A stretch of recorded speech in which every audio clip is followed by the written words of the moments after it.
Today, our focus is going to be on early warning systems.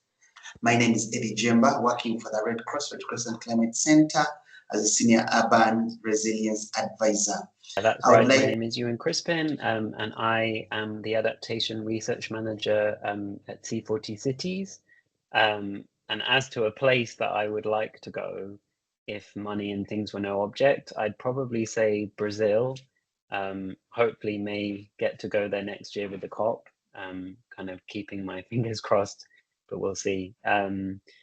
Could we share the slides, please? Is that okay, Georgia?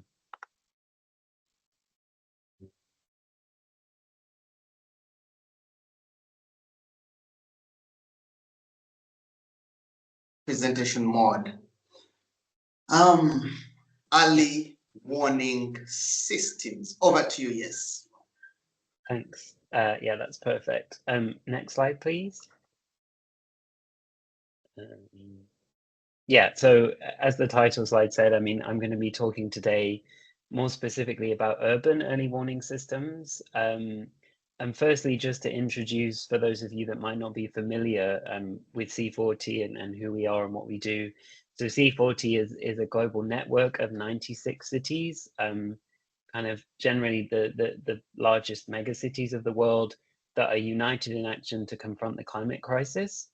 And a key thing that kind of sets us apart from other city networks is that mayors of C40 cities are very much committed to using an inclusive, science-based and collaborative approach to help limit global heating to below 1.5 degrees and build healthy, equitable and resilient communities. And we do this by having a series of leadership standards, which are very ambitious, science-based targets that mayors, if they want to join C40 and stay a member of C40, have to effectively subscribe to and have to show progress towards. So it's very much the real leaders of cities in the climate space. And just to say that beneath this, we also have a series of kind of other commitments. The one I'm going to talk about here is the Water Safe Cities Accelerator, which is a specific commitment by 19 city mayors across the world to combat the escalating challenges of flooding and drought. And this includes a specific target related to establishing early warning systems and emergency responses by 2027, which is in line with the UN Secretary General's commitment for the Early Warnings for All initiative, which is also 2027 globally. And so we kind of wanted to align with this. And what I'm going to talk to you today relates more specifically to a guide that we just published a couple of weeks ago now, which is all about effective emergency preparedness for flooding and drought in relation to this sort of specific commitment. So it was just kind of a bit of a plug as well at the beginning, just to say that, you know, this guide is out now as well. And what I'm going to talk to you about draws extensively on this. There's lots of case studies and there's a self-assessment checklist and other resources as well within the guide. So I definitely encourage after this, given that it's hard to kind of cover everything in 10 to 15 minutes. So I'm happy to share the link and you can read in your own time as well. Next slide, please. So I think many of you will already know, and I'm sure as part of some of the other learning journeys you've kind of covered some of these things, but I thought it'd be good initially to just take a bit of an introduction to some of the hazard dynamics in urban areas and how these then sort of influence the way that early warning systems in urban areas kind of ideally should function because of these. So as you might know, in general, the urban environment kind of heightens risks because of a concentration of people, assets, and their built-up area, particularly in relation to things like flooding. There's lots more pluvial and flash flooding because of greater impervious surfaces and less drainage capacity. So you can see in the kind of illustration here on the urban water cycle versus the kind of the rural or the natural water cycle, where there's a lot less infiltration and less groundwater flow, which really affects the kind of speed at which flooding can kind of really happen and take hold. There's also strong microclimates or weather conditions that vary a lot from one neighborhood to another and produce a lot more localized hazards, which again has lots of implications in terms of early warning and needing to kind of have a bit more granular detail when it comes to forecasts and things, because it can just vary so much across the city. Also, as we're talking about heat today as well, there's obviously a strong role of the urban heat island effect, where the temperature in urban environments compared to the surrounding areas is a lot greater, and you can often end up with kind of effectively like heat domes, as you can see in the diagram below there. And also in terms of drought and kind of having not enough water, generally the kind of greater reliance on centralized provision and more centralized services, and also limited water supply sources for kind of rapidly growing urban populations, it also creates a lot of vulnerability to water shortages as well, which is also obviously a bit more of a longer term stress than flooding, but it's still something else that also should be considered in effective early warning systems as well. And I think in general, all of this means, as I've said already in a way, that city level forecasts from national meteorological agencies are generally not always as relevant, and everything kind of becomes more accelerated in this context. And so really being able to give as much warning time as possible is kind of critical, but also a very hard thing to do given all of the different dynamics. Next slide, please. So I thought I would kind of go through each of the main pillars that I'm sure you're all very familiar with already. This is something that we adapted a bit to include governance as kind of another key component alongside the other cross-cutting elements, because really cities, as I've said here, are kind of microcosms often of national government. They have lots of different departments that often operate separately. So for instance, those involved in forecasting hazards and issuing warnings are not always connected with the communications department.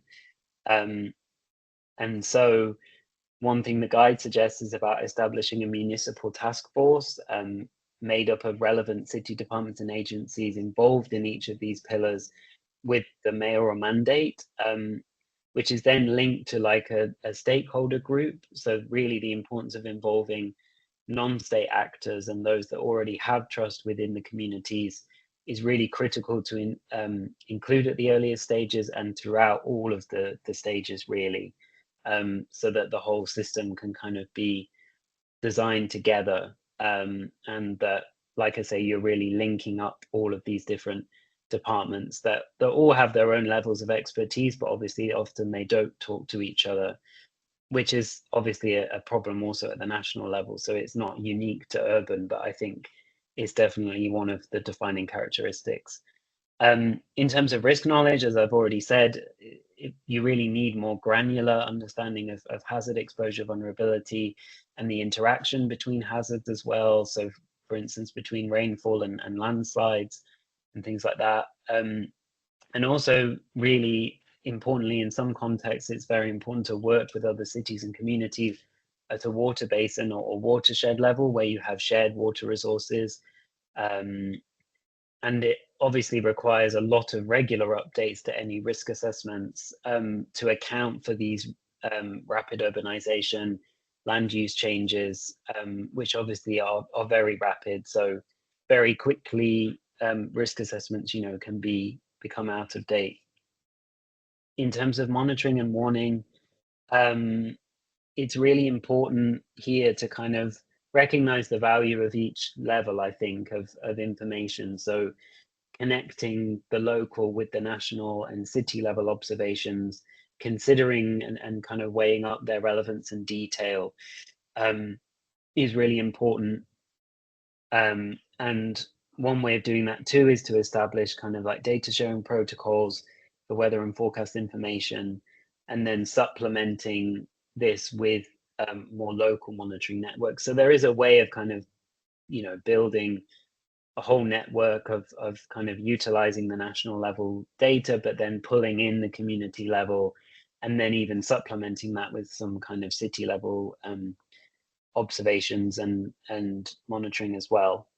And also, I think it's important in a lot of contexts, as I say, to give a better lead time for warnings.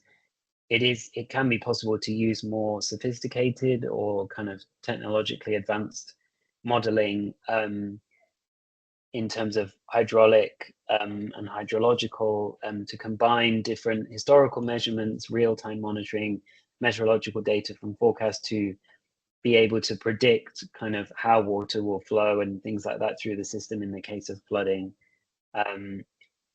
So that's also an important consideration, but obviously isn't available in every context, and it can be quite costly and time consuming as well. Next slide, please. And then, yeah, for dissemination and communication, so I think another really important thing to state is obviously urban and cities are really home to many different people from many different backgrounds. So really messages have to be communicated in different forms through multiple channels. And even though there are generally obviously higher rates of mobile phone usage and access to technology in an urban context, it's still influenced a lot by socioeconomic status. So it's still really important to communicate messages in different forms.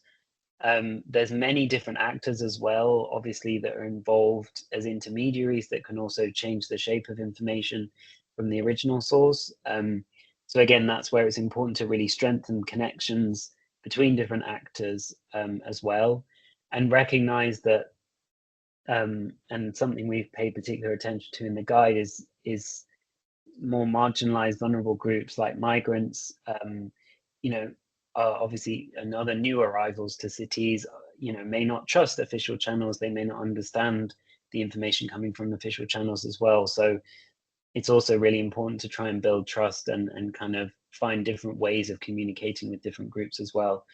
And it's also, again, on a tech side, possible to kind of share sometimes more hyper local information now by working with mobile operators as well. And then in terms of response, I think a key thing here obviously is, again, the diversity of people, the mobility of people as well, and their experiences and knowledge of hazards will affect a lot their response to warnings. Often as well, people are very fearful of their safety and things like theft of their belongings as well, which makes them reluctant to leave their homes. Or, potentially people don't have people to assist them when they need to be able to evacuate as well. And as I've said here too, that, obviously in an urban setting again as well, you need money to survive essentially. So there's also this additional concern of maintaining incomes and livelihoods as well that would also potentially be a barrier to kind of taking action and responding to warnings. So that's really where also it's important to ensure ongoing education and campaigns to really embed all of these things into people's everyday practices, and that it's a kind of continuous process because, reflecting the fact that there's lots of people arriving, leaving cities all the time. Next slide, please. So I thought I'd briefly just share a couple of examples. These haven't been implemented by C40, but they are in C40 cities, just to give you an idea of kind of how urban early warning systems can kind of operate in action. So the first one is in Quezon City in the Philippines. And this is more of a kind of higher tech system essentially that integrates multiple data and city government systems into one platform, which includes real-time monitoring of sensors, accessible historical and live data, localized hazard and risk maps, impact-based weather forecasting, and the integration of digital and traditional instruments. So it also enables residents as well to be able to kind of feed in their own measurements as well as the kind of network within the city itself. And as you can see in the images here, it's kind of a real-time platform that people can access. They kind of have like a city control center sort of thing to be able to monitor like sort of CCTV and other cameras showing the kind of real-time river flows and things like that, and also pinpoint specific neighborhoods. And it enables them to kind of look at rainfall, wind, temperature, water levels, low pressure areas, cyclones, and the data analysis can be provided for different time periods as well. So it can look into the past, so from the past 24 hours up to 10 years ago, the more real-time observations, and then a nowcast and a forecast as well. So being able to look ahead a few hours to a few days as well. And then the next slide is, again, a bit different. This is an example of a specific program some of you might, again, be aware of, because I think it's become quite a good case study, which is in informal settlements. So far, they've piloted it in Nairobi and Dar es Salaam. And this is all about how you can improve access to weather, climate, and early warning information, basically by building bridges and operational partnerships between lots of different actors, including residents, national weather and civil protection agencies, infrastructure operators, media houses, telecoms companies, and schools. So one thing they've kind of pioneered the use of, which you can see in these maps here, is information ecosystem mapping. And this really helps to understand how information flows from different points.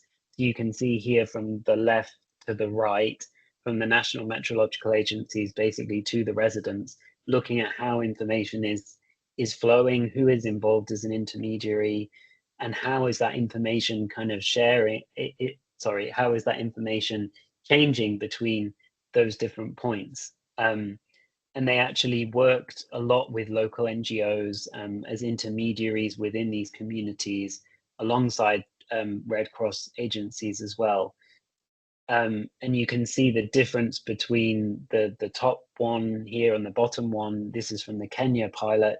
The difference between the baseline and the end line, that 93% of residents accessed or received weather and climate information, compared to 56% at baseline, with 98% using the information to take preparatory action, compared to just 76% at baseline. So just by working with these different actors and creating those partnerships and flows of information, they've really managed to kind of increase the uptake of early warnings, and also, you know, allowing people really to act as well. So I think, again, both of these case studies sort of show that, you know, there are different ways of kind of building, you know, each component anyway of an early warning system, from kind of higher tech to a bit lower tech, without necessarily, you know, in the case of this DRR program, not necessarily kind of building more physical infrastructure in terms of monitoring and sensors and that kind of thing, but just sort of working locally with communities to make sure that the information that already exists at the national level is kind of making its way to the local level and in informal settlements. Next slide, please. So that's kind of, yeah, my very quick tour of urban early warning systems. As I said at the beginning, you'll find more case studies and more detail on all of these things in the guide. And I've put my email there, and I can also put it in the chat. Obviously, if you want to reach out after this for any more discussion. Yeah, but I will pass back over to Eddie and look forward to the discussion later. Thanks. Thanks very much, Juan, for getting us started on the discussion of early warning systems. Now, we are moving on to the next presentation, early warning systems, from Irene Amaron, who happens to be working with me. I'm sure she's proud of that, hopefully. Yes, who is also the head of anticipatory action at the Red Cross Red Crescent Climate Center. Irene, come through.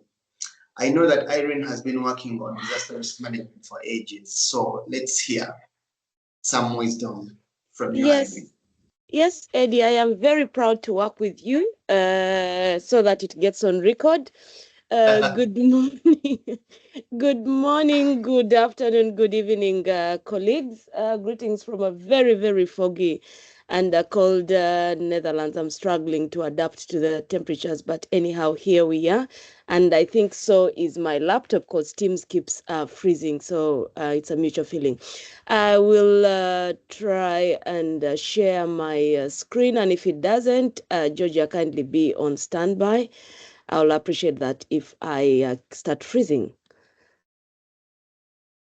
Okay, Eddie, are you able to see my screen? Yes, it just needs to be in, yeah, it is in the presentation mode. Okay, cool. Yes. So, just a minute, and there we go.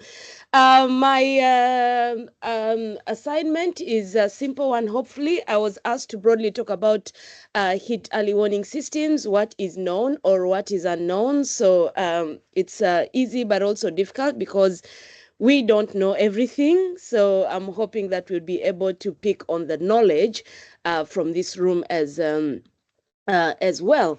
So quickly to dive in is to appreciate the rising risks that heat is causing all over the world. And yes, if you look at, for example, the trend of how the climate is changing ever since the pre-industrial areas, we can all appreciate that the temperatures, the earth is warming up, and so quite a number of regions are experiencing extreme temperatures. Even those, for example, the tropics that were not initially experiencing high temperatures. Literature currently shows us that yes, most of these regions are warming up, and with this come risks of associated with extreme heat. Also, we appreciate that heat waves are one of the deadliest hazards that the world is experiencing, and the highest number of mortality actually comes from heat. And given that their impacts are quite silent, you don't see them; they're not quite visible. So heat waves, people do not actually appreciate them because of that. The impacts are felt later on as compared to, for example, floods. You can see somebody's washed away, you see houses being destroyed. So the visibility of the impacts of heat waves kind of is backstage, and this makes people not really appreciate this as a very big hazard. But I'm also happy to report that increasingly heat is taking a center stage in all our conversations that are associated with climate change. And so we've had a global summit on extreme heat. We've had also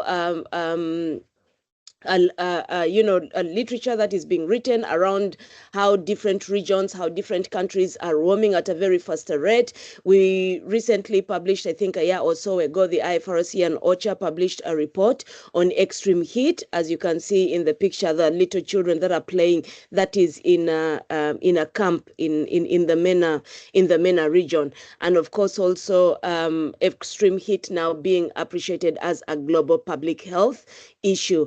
And within the Climate Center 2024, together with IFRC, we've declared this as our year of extreme heat, and we've had a number of interventions that have been focusing towards supporting the setup of heat early actions and creating awareness around extreme heat. So in this presentation, we'll briefly look at heat early warning systems, what has been the history, what is the spread of these early warning systems, what's happening in the various regions, what are the developments around the impact-based forecasting, and then hopefully we'll be able to have a conversation at the end of this presentation. I have only 15 minutes, so I'll try to make the best out of it. And yes, a quick summary in terms of how do we determine the heat risk.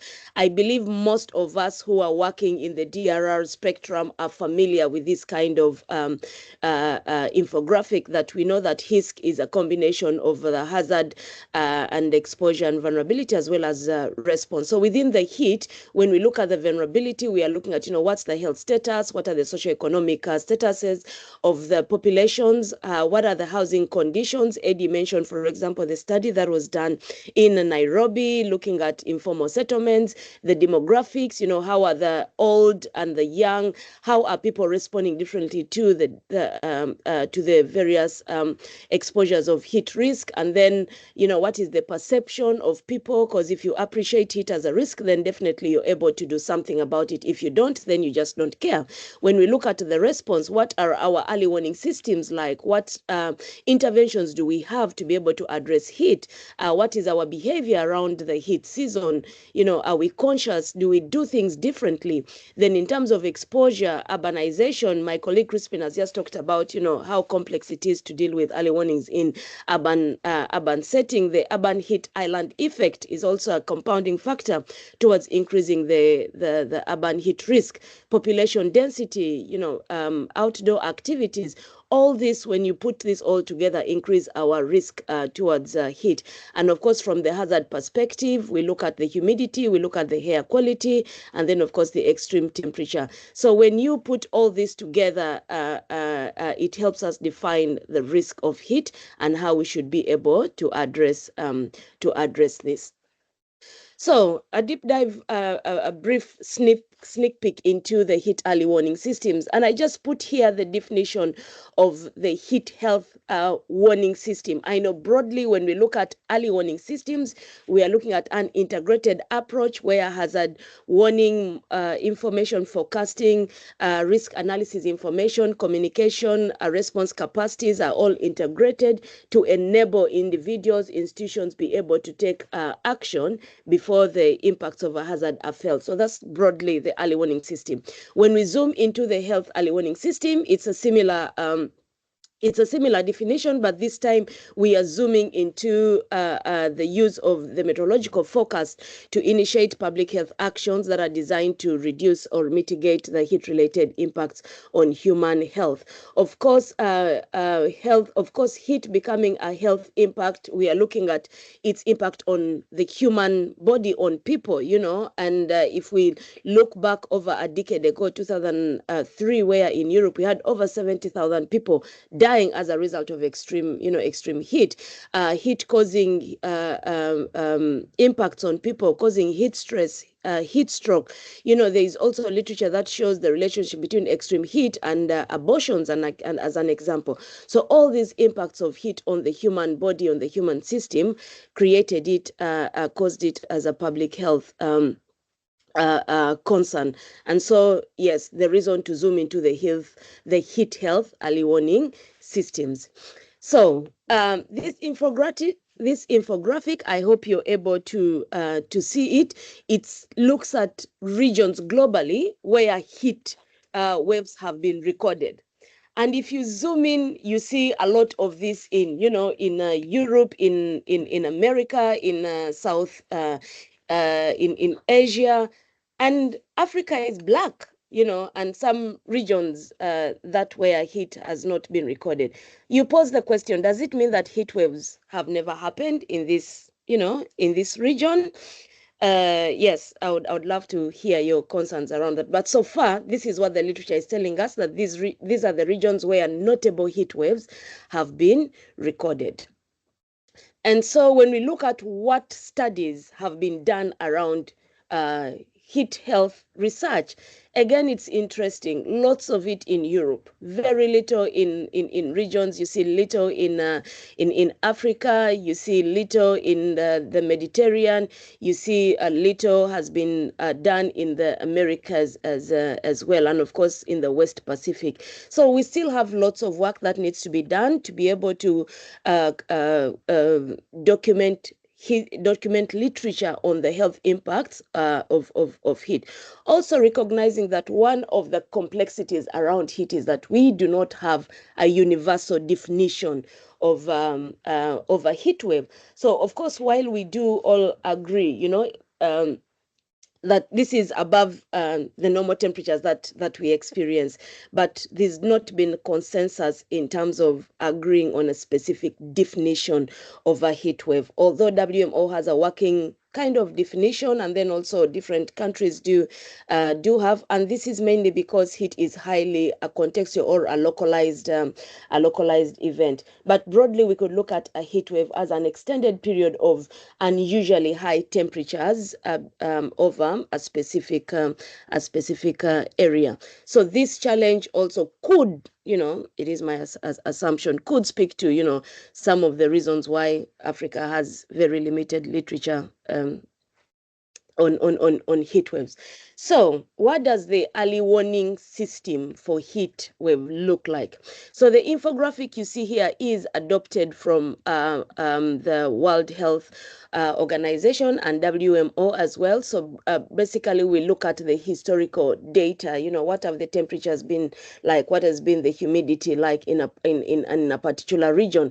And then depending on a country, on a region, you get to define how do you want to describe your heat wave event in a particular locality. So once this is documented, then you design a warning criteria to be able to be able to provide thresholds as to when, for example, we begin defining that the temperatures have been exceeded as well. And then, of course, you would have to engage the meteorological services to be able to provide you the forecast. And then once your criteria has been defined, and if the forecast indicates that your criteria has been reached or the threshold has been reached, then you may issue a warning. And if it hasn't, then you do not issue a warning.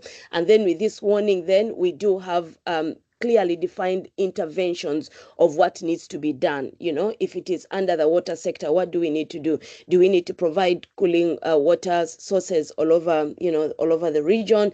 Do we need to provide cooling fans? Do we need to provide, tell people what to do, create awareness sessions?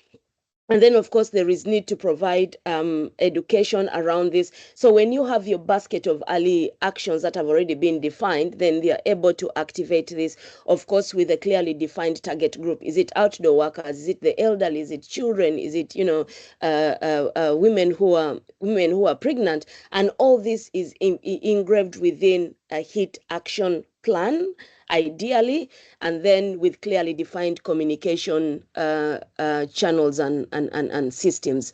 So this at the end, okay, sorry, I'm tapping my, yes. So this infographic would basically give you an idea of what a functional health heat warning system within the wider heat action plan would look like. So in terms of course, the steps, yes, you'd have the observations and your model that has been defined based on different parameters that are specific to a particular country. And I think later on in the session, we do have colleagues who will be able to share some of the case studies in their different countries and how, for example, they were able to define what a heat wave is and what parameters to do. How will this be monitored? What will be the warning processes and decision? How do we communicate this warning? And then what actions do people need to be able to take? So the first early warning system was recorded in the US in 1995, and there is actually a book that is written around this heat wave. If you're interested to read it, let me know. I'm happy to share it with you. And then, of course, from 1995, fast forward 4 years later, we also had another heat early warning system that was set up in Portugal, and in 2001 we had Rome follow. After the mega heat wave in Europe, we had many countries following suit and developing heat action plans and heat early warning systems. So, so far, according to the literature by the Casanova that is cited, they did a systematic review of all the heat action plans globally, as well as the early warning systems, and they found out that 47 countries globally have heat action plans, with majority of these in Europe, in Asia, and sadly none was found to be in Africa. So in Africa, no country currently has a heat action plan.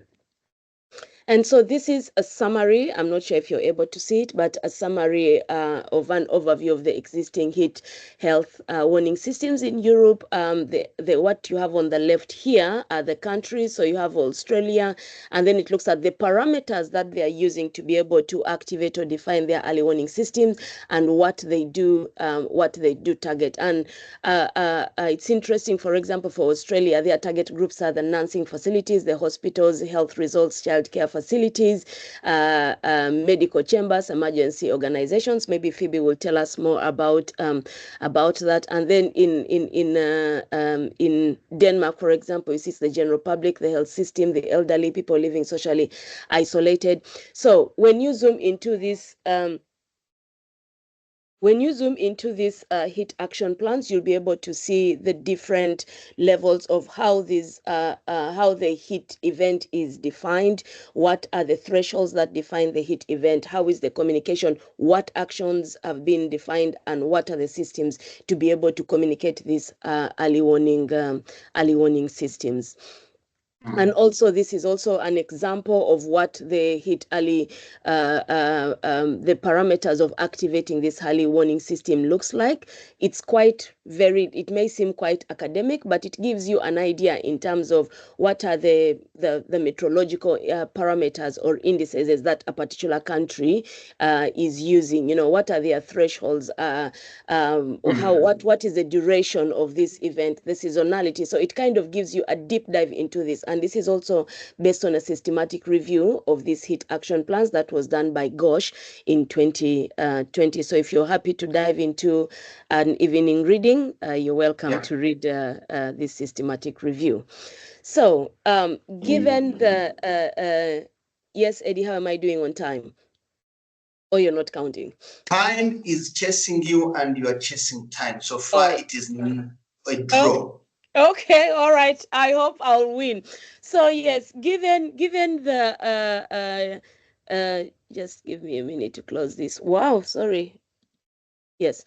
So given the attention of the heat and its impacts globally, you know, like I'd mentioned, quite a number of initiatives at high level have been undertaken to address this. And so in 2023, the Global Heat Health Information Network brought together experts all over the world to discuss how to scale up heat early warning systems, also related to the Early Warning Systems Initiative for All.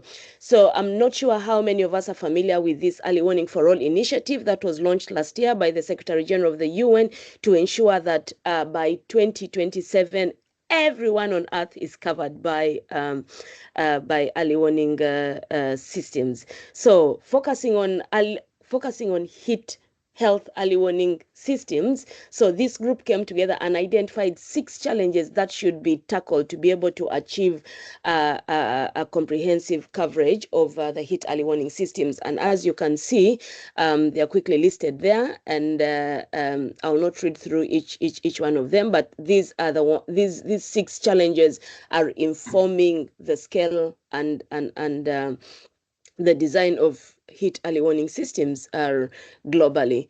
So yes, this is a quick summary in terms of the challenges or what is affecting the effectiveness of heat early warning systems. As I'd mentioned, so one, we do not have a universal definition of heat. So each country, each nation, each location has its own different parameters, and we are all working on different time scales. And also, you know, our interest on this is quite different in terms of what we want from the early warning systems.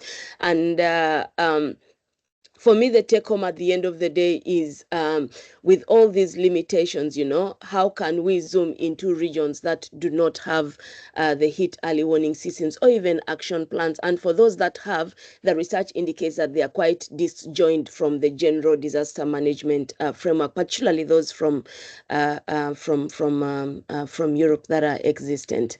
And I will just get through to Yes, this. So, of course, given the limitations of the coverage of the early warning systems, the WMO and the WHO are taking a number of steps to be able to increase the coverage of early warning systems for heat. And one of them is to update the guidance. So in 2015, WMO published a guidance on how to develop heat early warning systems.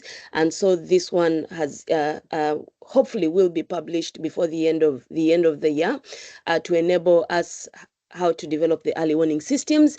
And then we're also looking at, as part of that guidance, there is also discussions around heat wave definition that hopefully would be taken up by different people, while also appreciating that heat is a localized event, but providing a general parameters around defining heat.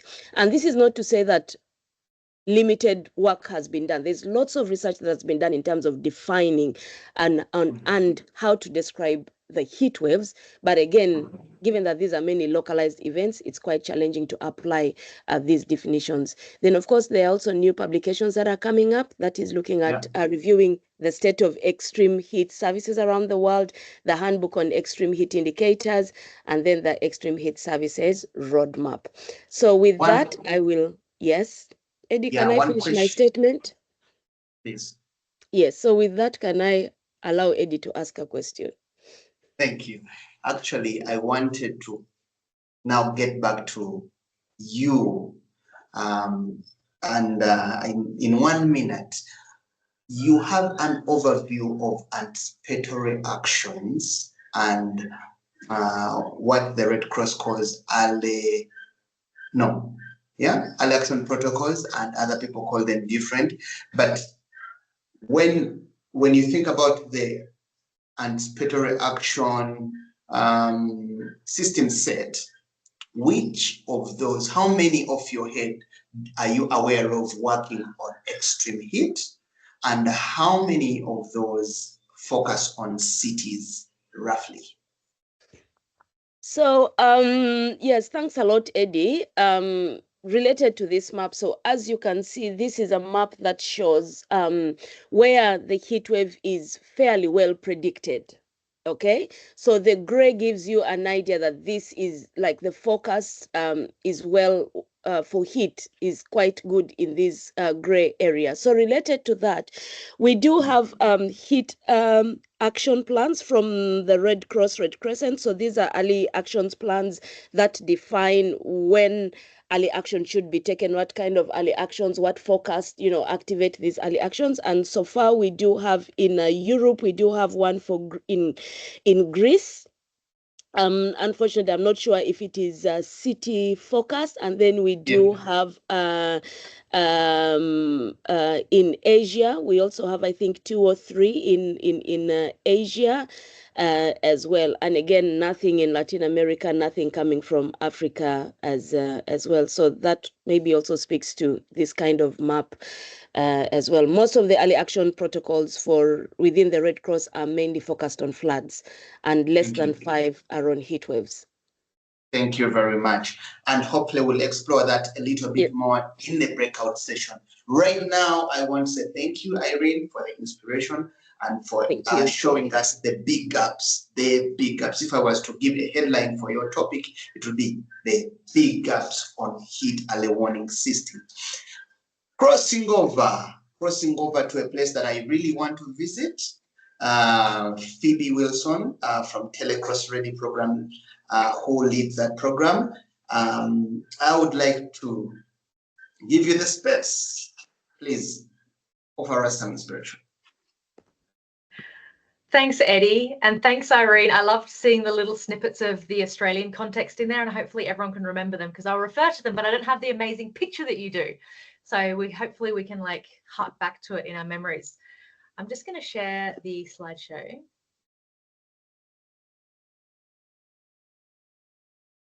And to our participants, please keep the conversation going on. Thank you very much, Cecilia, over there. And Irene, you'll find some questions for you there.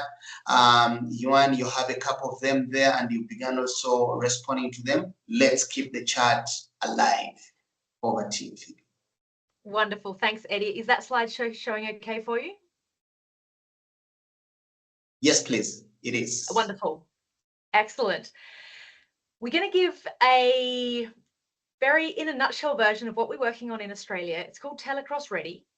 First, I would like to acknowledge that I am on the traditional lands of the Paramount people today, and I'd like to pay my respects to elders past and present and any First Nations people on the call today or watching the recording later on.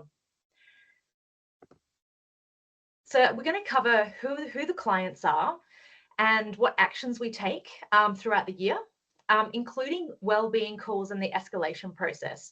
So like I mentioned, this is going to be in the nutshell version. So if you've got any questions, jot them down. I've got my details at the end as well, so feel free to reach out at any point. We're also, sorry, it's like high-tech camera movements happening there that we don't want. We're also lucky to have Ailish Maguire on the call today. She looked after the program before I did, so it's definitely been handed down and built by a lot of different people, which is fantastic. So we're an extreme heat telephone outreach service. So as you know, Australia is a very hot place. We work with clients who are isolated and vulnerable. So a lot of us have a support network that we can call on if we need to. The people that we're looking after are those that might be falling through those support networks otherwise. We help the clients prepare for extreme heat events, and I'll talk how we tee in with the early warning system that the Australian government has, and how that acts as a trigger for us to activate the Telecross Ready program. Our aim is to reduce preventable heat-related illness, and also that eases that load on emergency services that does see that spike during extreme heat events. So we work on two fronts. Like I mentioned before, our clients are vulnerable individuals who are living alone at home. That's one of the eligibility criteria, or they're living with someone equally at risk for heat-related events. So we work on providing that support and being that safety net for them, but we also work on enabling self-efficacy and building that personal resilience throughout the year. So for example, all of our clients, we want them to have emergency contacts, and that becomes part of the escalation process. Some of them don't, and before the summer season starts, we do a pre-season client audit just to check that their details are up to date should we need to call an ambulance for them, for example.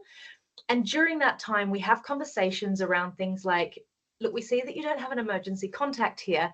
Is there someone that you have a chat to on the way to the letterbox, for example? So really trying to focus on expanding that resilience in their personal sphere. And that also includes sending them information about signs and symptoms of heat-related illness and also how to stay safer during that heat wave. And I'll talk a bit more about how we do that closer to the heat wave as well. And then during the heat wave, each client receives a call each day of the heat wave, and then we follow that escalation process should we need to support that client further. This is a heat map that the Federal Meteorology Agency puts out. So this, you can have a look on the right-hand side. We've got red to white. So we've got extreme heat wave at the top, no heat wave at the bottom. This was a couple of years ago. Most of Australia is under some kind of heat wave conditions. And this forecast comes out every day during that summer season. I'll explain later how this tees into our triggers and also the agency that looks after extreme weather in Australia. But this is just an example of one of the visuals that the public has access to.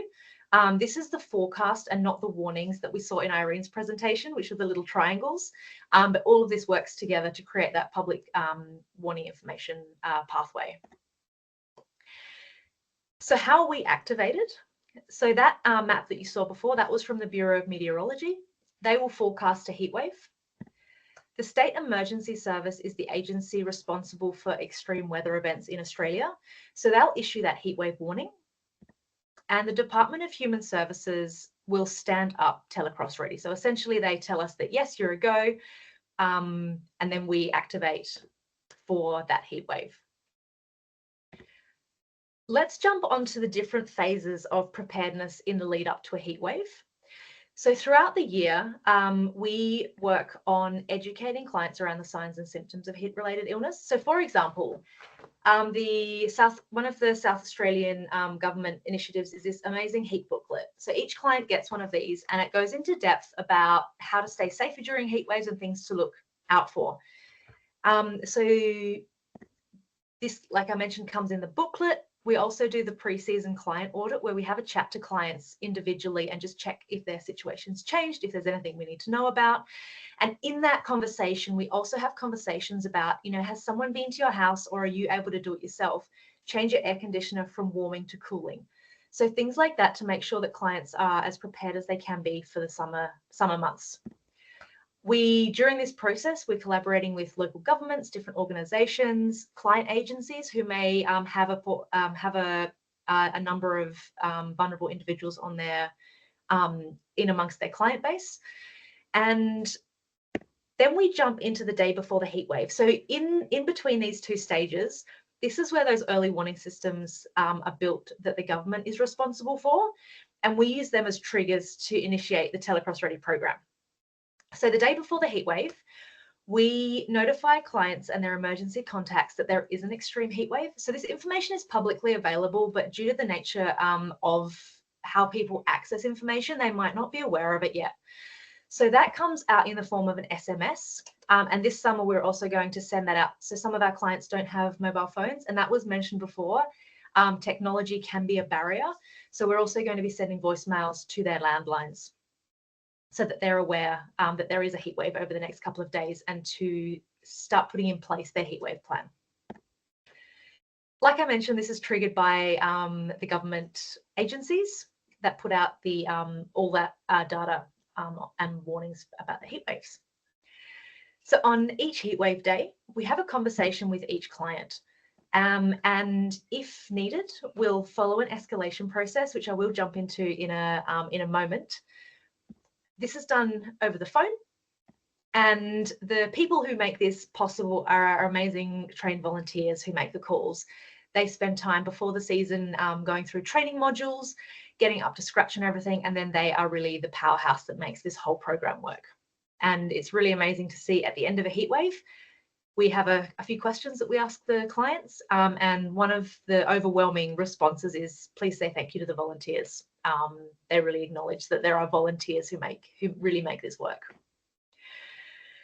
So the wellbeing calls and the escalation process. So like I mentioned, we've got those volunteers on the phones making the calls. They have been educated in heat-related stress, heat-related illness. However, we don't rely on someone learning something once and then being able to navigate that on the phone. So in that wellbeing assessment, we've got questions that are designed to elicit whether the client may be experiencing heat-related illness. About 75% of the clients are actually doing okay. They're drinking enough water, they're staying cool. If they need to go out, they're doing it really early in the morning or later at night. But those that we do need to jump to sort of that next level of care, that is drawn out through those questions in the questionnaire. And I'll show you a couple of images of those at the end. Like I mentioned, if a client is unwell, there's three main kind of escalations. One is if it's an emergency, then we'll immediately call an ambulance for them. Another one is if they're a little bit unwell, but they're happy to start taking on board some of the things that can keep them safer during a heat wave. We can escalate that to their emergency contacts to make sure that they're checked in on later in the day. One of the things is as well, if we can't get hold of people, we do have a process where we call them numerous times, follow up with their emergency contacts. And as a last resort, if we really can't get hold of them, then the police will come and do a welfare check for them. These are some images from the survey.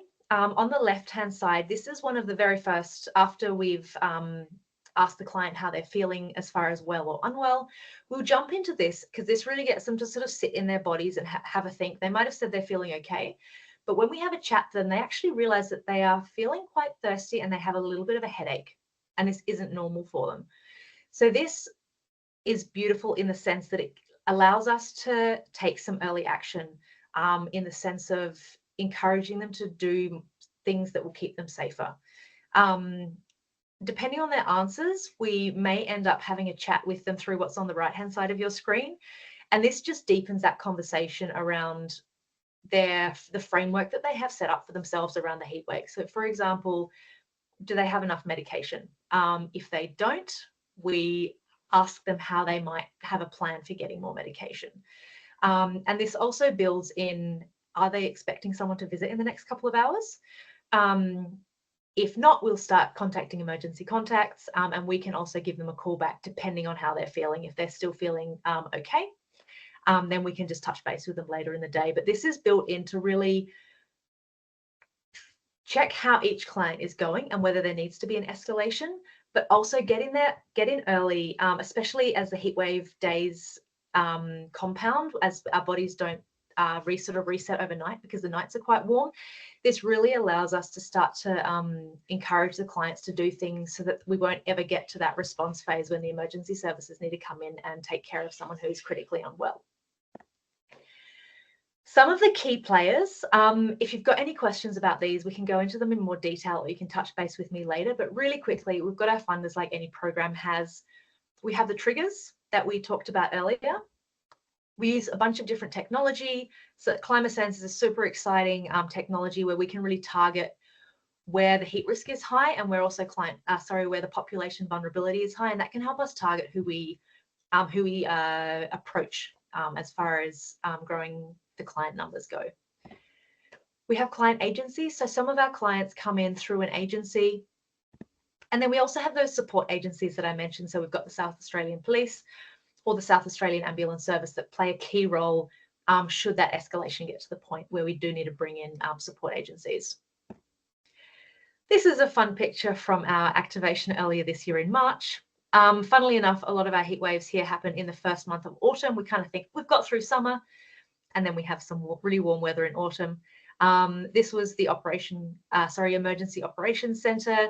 We do run it using an incident management structure. So it does kind of tip into a response feeling, even though we really are in that early action stage of things. Again, you'll see some amazing volunteers there in the back, and the whole host of volunteers that are on the phone. We'll have to get a screenshot of everyone on their laptops next time working from home. But that's just to kind of give a little picture view from what it looks like when we're at work during a heat wave. Thanks so much, Eddie. I'll pass it back to you and keep the program moving. Thank you very much. This time around, I am seeing a number of reactions. Let's make use of these reactions. Thanks to teams and to the tech people who simplified our life by providing those reaction icons of these questions. These questions are provided as a guide, but feel free to wander around and discuss. The value is in discussing the heat. How can we really scale up the heat early warning systems in urban areas? What are your experience with the early warning system? It would be nice it would be nice for you to share. What are some of the best practices? Yes, they are called best practices that you have encountered during your career journey or during your reading. How can we strengthen and scale up heat early warning systems in urban areas? What insights do you have? Maybe is following the inspiration from the speakers, or just that some insights you've been collecting again along your career journey. Questions and comments for speakers will be also very welcome. Thank you very much. I hope you had wonderful conversations. In my group, we did very critical questions. I think what might be great, I can see my group members also chatting here. What might be great is to hear any highlights from the group conversations, like super sharp highlights from the top-notch highlights from the group conversation, what emerged, and then we can begin to wrap up. We have 8 minutes. What emerged in your room? I know that in my room, I was there with Phoebe and Dan, so privileged to be immersed in the Australian experience. What emerged? No, absolutely. I'll feed back because I had Phoebe on the ropes there. Phoebe, thank you so much. That was fantastic insight into the work you've done. It was essentially, we talked about some of the nuts and bolts and the way they've been working. So it was understanding the model from the very beginning to the way they identify and begin to understand who to work with in terms of vulnerability, all the way through to how they're working with local authorities, the National Met Office, and working to make thresholds and triggers as sensitive as possible to ensure that the work they do is as targeted and as efficient as possible, essentially. I could easily go into more. I could take the whole 8 minutes, Eddie, but I absolutely won't. But thank you again, Phoebe, for all of that insight. It was really valuable, so thank you so much. Thanks very much, Dan. And in my group, I also noticed where Dan was that for the standardization of the icons for warning for Australia, I think is something that is really great to pick on. Just check anytime someone sees the warning sign, they know there is a warning, but then they have to check which hazard are we addressing. Thanks, Phoebe. Moving on to another group. Now, I don't know the other group. Irene, which group were you in, and who could tell us some highlights? I had the awesome privilege of joining Nuha and Miriana. Yes, and I would kindly hand over to either of them to share any of their reflections. Nuha, Mariana, who is ready to take it up? Mariana? Happy to jump in. Yeah, so you talked about various different things, but maybe one of the highlights I think was just discussing around how accurate and skillful heat forecasts are to support early warning systems.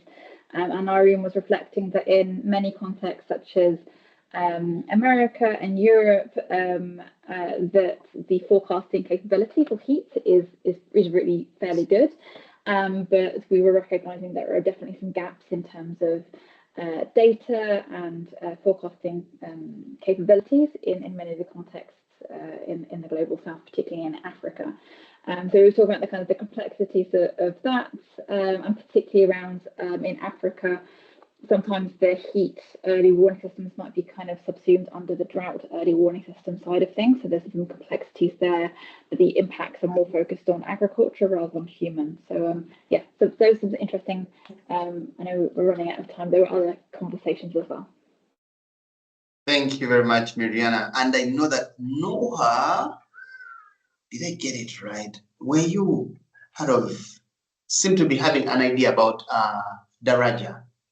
Is that correct? Yes, indeed. Actually, we touched upon that very quickly in our discussion about the urban context and elements of decision making, and if that is actually captured in the literature and the research that Irene have been doing as part of her PhD. But it seems like this is still lacking on understanding exactly what does that mean within the urban context. But yes, going back to the Daraja, Eddie, I think the comment that you made earlier when it came into the upskilling from a neighborhood level and what does that mean at the city or the national level, I would love to hear more from you on that. Thank you very much, Nuha. And there's another group. I think there were 3 groups. Yes.